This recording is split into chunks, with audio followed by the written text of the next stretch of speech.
मित्रांनो, आज मी आहे नाशिकमध्ये आणि हा जो तुम्ही बघताय हा नाशिकचा गोदा काठ आहे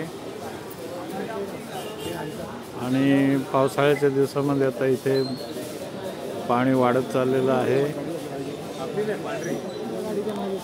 खाली पार्किंग आहे, इथे ही धर्मशाळा आहे। या धर्मशाळेत तिथे दशक्रिया विधीचं कार्य इथे आत होतं। हे आपल्या माहितीसाठी एक छोटासा व्हिडिओ। इथे पाणी एवढं वाढतं की हा जो इथे झेंडा आहे जमिनीपासून त्याच्यावरून पाणी वाहतं। हे बघा, या मंदिराचं जो बॉर्डर आहे वरती तिथपर्यंत पाणी असतं। अमित कुठे? अमित तर धन्यवाद।